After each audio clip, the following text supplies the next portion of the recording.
You know how everybody, in terms of all the other interviews, any freaking esport, it's like, if you can give one tip to all the Overwatch players out there, what's one thing you would tell them to help them get better? Like, what's the most cringy, like piece of generic advice you can give? Take ranked seriously. Take ranks. That's actually a good answer.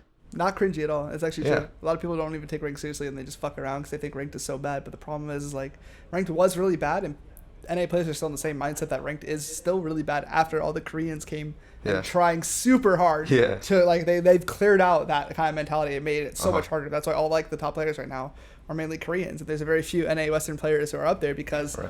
they have the mentality like the Koreans have the mentality of we're just gonna play more, play better, and try super hard and win. Yeah.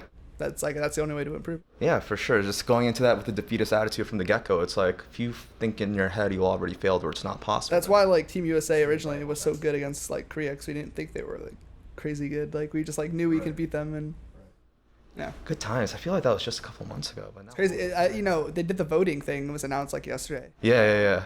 I was like, holy shit! It's already been a fucking year. Right. It's been a year. I'm like, that's crazy. It's crazy to think about because that was like your first step into like for the professional play. Like that World Cup was like your big moment, right? Yeah, so I played at E League and MLG Vegas, but the problem is I never personally had any spotlight for myself.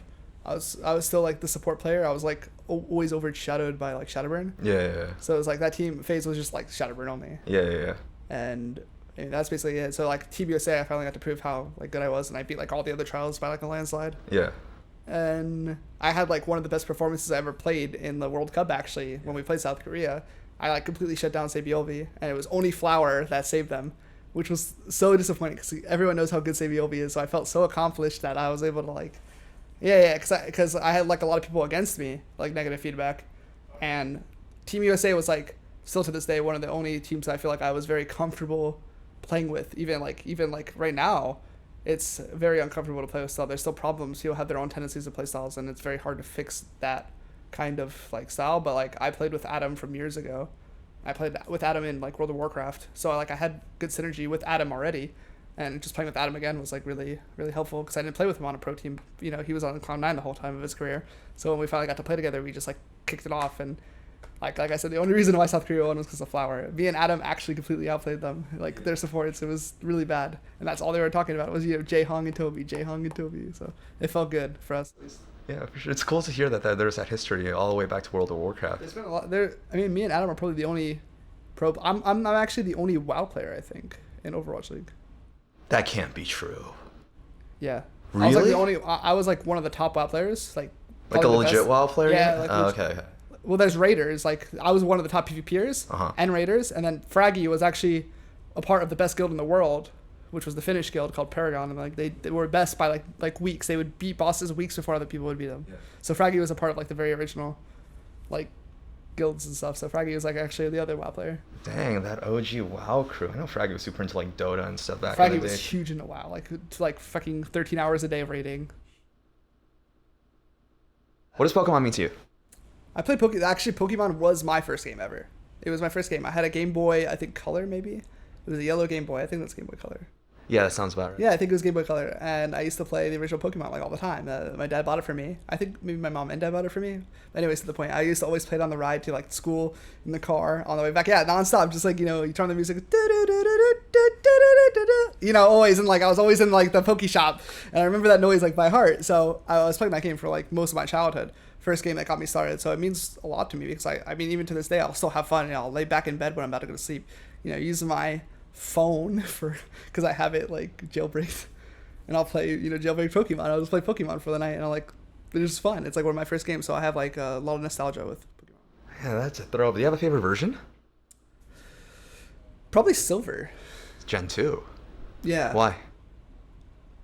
I don't know. I remember playing. I don't remember why I played the most of Silver, but I just did. I played a lot of Silver, and my girlfriend. It was funny that like before I even like knew she was big into Pokemon, she's like massively big into Pokemon. She loves Pokemon.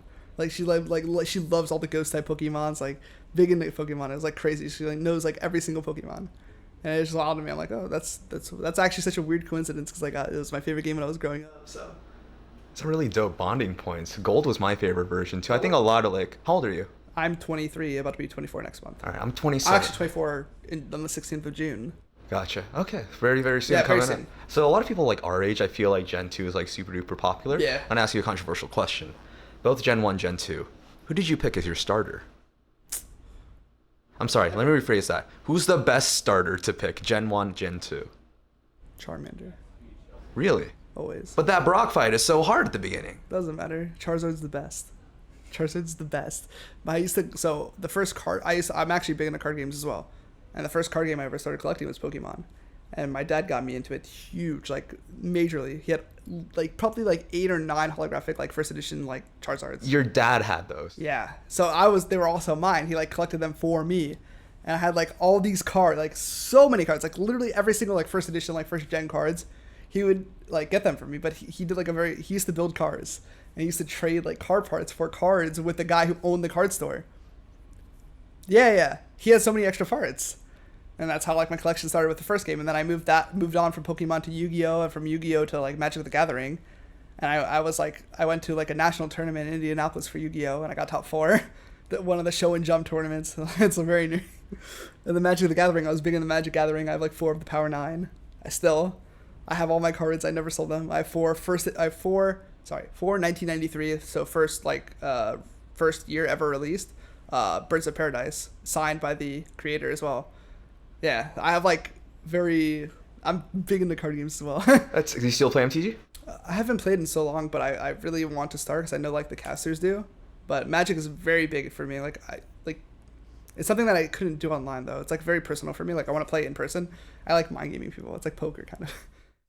Blitz Esports releases new videos every week. Subscribe and hit the bell so you don't miss out.